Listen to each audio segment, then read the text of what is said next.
So, 2022 is over. I'm recording this on 1st January 2023. Happy New Year to all of you. Last year, I only managed to read 18 books. I see all these booktubers coming out with their wrap up of 2022 and all the books they read, and it's touching over 100. I didn't get time last year. It's as simple as that. And the amount of videos also reduced, and I apologize for that. However, I did read those 18 books, and today I want to share them with you guys. So, I hope 2022 has been a spectacular year for you. It was an amazing year for me, and I hope we all grew as people. So, today I'm going to talk about all the books I read in 2022. This is the wrap up, and let's go. Starting off, we have Do Epic by Uncle Raiku. First of all, the author. Uncle Raiku is a super successful YouTuber and a sort of business and lifestyle coach. And he has really amazing videos, and he's taken all the valuable points from all his videos and put them into this book. This is such a valuable book, and it helped me in many different stages throughout the entire year. I really like the format in which he's written this book, and I'll read the back of it so that you get a basic gist of what it's about. 3 relationships that define almost everything that happens to us in our lives. The relationship we have with money, the relationship we have with time, and the relationship we have with ourselves. This book is really easy to read. It has a really sweet format, little text on any page you open, and a lot of information. It's pretty small, but it's priceless and has loads and loads of amazing information for you to just absorb. All in all, perfect book. Try it out. The next up are the first 2 books in the 5 Kingdoms series. So first of all, this was the year I got into reading fantasy books. Many of the friends I had have been recommending these books to me. There was 5 Kingdoms, there was the Stormlight Archive, there was Inkheart. So many of these books I read throughout the year. It was a pretty fantasy-based year for me.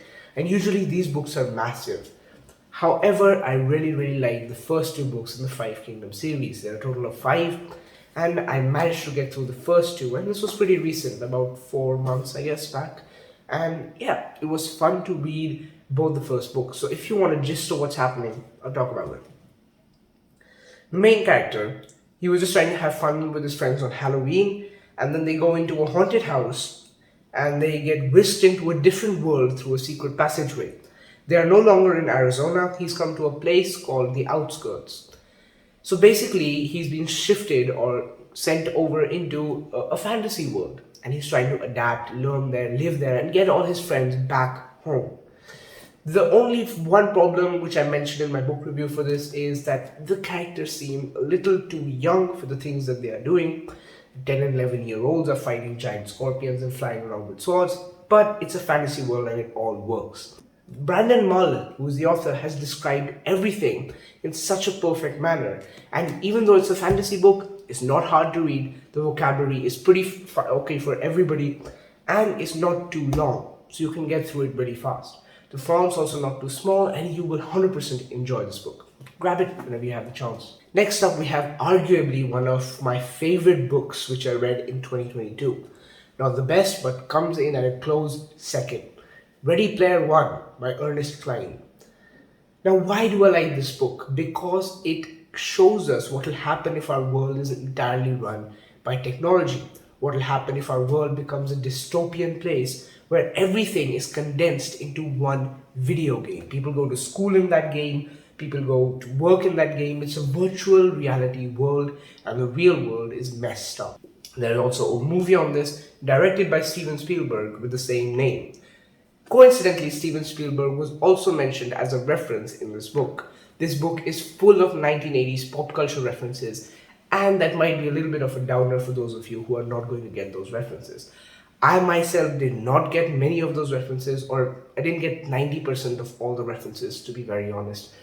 But I still enjoyed the storyline, and I've been reading it again and again throughout the year. Imagine the world at stake, an epic struggle between good and evil, the greatest quest in history, the fate of humanity resting in your hands. Are you ready? So it's just our main character lives inside a virtual world, and he spends most of his time there. Until they realize the creator of that virtual reality world has died and left behind a videotape saying, whoever can find the Easter egg he's put in his game will get his net worth of $250 billion along with a much grander prize.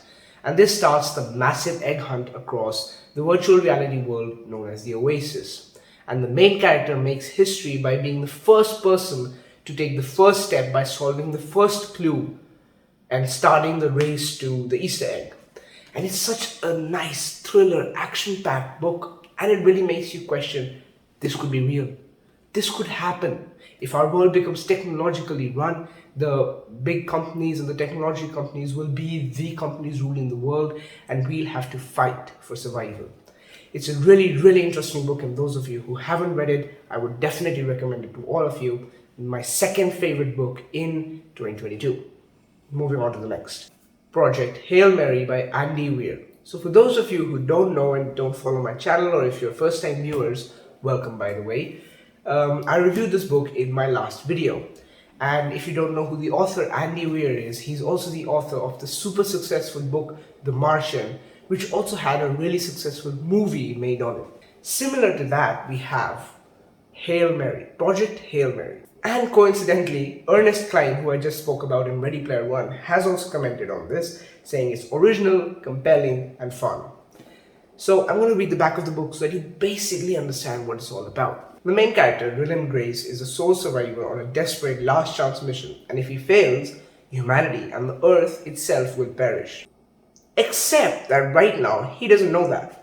He can't even remember his own name, let alone the nature of his assignment or how to complete it. He's hurtling through space on his tiny ship, and it's up to him to puzzle out an impossible scientific mystery and conquer an extinction-level threat to our species. And with the clock ticking down and the nearest human being being light years away, he has to do it all alone. Or does he? A lone astronaut, an impossible mission, and an ally he never imagined. The font for this book is actually surprisingly big, and the vocabulary is really simple.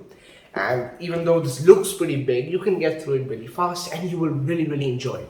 It does have a lot of science facts and scientific information, like I mentioned in my video, but if you just accept it as facts, you don't need to understand, you just need to accept it. So if you read the book like that, it's perfect for you, and I guarantee you will love it. I also read 400 Days by Chetan Bhagat, which is another really, really good book. Chetan Bhagat is a bit of a controversial figure, and it's like 50-50. Some people really love his books, and some people really hate his books. Personally, I haven't read too many of his books, but 400 Days was his best novel yet. I really liked it. It's like a mystery and sort of thriller story of a kidnapping of a little girl. If you want to read it, it's absolutely amazing, and no hate, I would absolutely recommend it to anyone. So, try it out. Oh boy, now we get on to the big ones. The Inkheart, it's hard to hold, it's that big. The Inkheart trilogy by Cornelia Funk. Now, I spoke about Cornelia Funk in the video of Inkheart, saying that she likes to describe everything down to the last detail. If she's describing a room, she'll describe everything down to the last piece of lint lying in the corner, so you can picture everything perfectly. And she's written such an immersive world in the books of Inkheart. There are 3 books in all. We have Inkheart, Inkspell, and Inkdeath, 3 of which I have right here. And they're massive. And this font is small, the vocabulary is really advanced, but they're so good. This is one of the peaks of fantasy. I really like how she's described everything, how everything makes sense and everything clicks into place. I really enjoyed the first and second books, even though the ending was a little controversial for me and many other readers out there.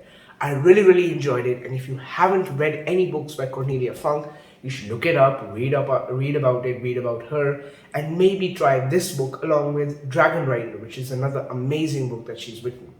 If you are interested in reading these books which go into depth, which are really interesting and keep you hooked, Inkheart is the one for you.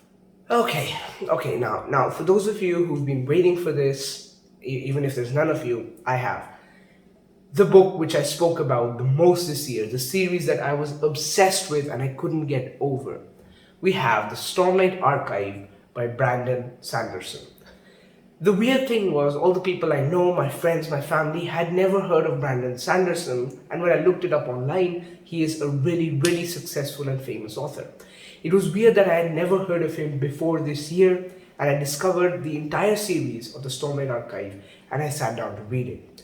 He has many other books and many other series. He writes like a machine, but this is the first series I've read from him. I also know Mistborn by Brandon Sanderson is super popular, and I intend to get into that next. For those of you who do know who Brandon Sanderson is, you'll be delighted to know that I caught up on the Stormlight Archive series with all its hundreds of thousands of pages and good about 500,000 words in every single book. I have caught up to it. It consists of 4 major books along with 2 novellas to fill in the gaps between the books. We have The Way of Kings, Words of Radiance, Oathbringer, and Rhythm of War as the main books. And between Words of Radiance and Oathbringer, we had Edge Dancer, which was a novella. And between Oathbringer and Rhythm of War, we had Dawn Shard, which was another novella. I have them all lined up here, and they look so spectacular in the bookshelf. This was the behemoth that I read this year, Rhythm of War by Brandon Sanderson. It's around a staggering 500,000 words or something, and it touches 1,200 pages. It is such an immersive book, and if you want to get into fantasy, there's nothing better than the Stormlight Archive to start from. So many booktubers and content creators created the lists for the top 10 books, polls for the top 10 books, and in almost every single place, the Stormlight Archive came up at number 1, and if it didn't come up at number 1, it was almost 100% of the time mentioned in the entire list. They made the top fantasy novel list, and this was always on it. If not the Stormlight Archive series, there was guaranteed to be a Brandon Sanderson book on that list. He's such an amazing author, and the Mistborn series I've heard is mind-blowing, and this is his main series, the one he plans to make, the most successful one. We don't have an exact release date, but Stormlight Archive 5 is set to release in 2024, and in his videos on his channel, he has explained that he's almost 25% into writing the book, the last video I watched. So that's really good, and he hopes to end it this year so that he can get it published by 2024. I hope he can do that, and good luck to him. We're all waiting. So that was my wrap up for 2022. Hopefully you all enjoyed this year as much as I did. Hopefully we all learned something new, improved in some way, and we got to live another year in our beautiful lives. I'm sure this year holds many new surprises for me, for the channel, for you guys, for my books, and everything has been so surreal. It's been an amazing journey with you guys so far, and thank you so much for watching my videos. If you stuck with me throughout from 2024 or 2022, and it's almost been 4 years since the channel started, thank you so much for watching. So, 18 books, not 18,000, but those 18 were all I had to share today. I'm gonna see you guys next time soon enough. See ya. And enjoy 2023.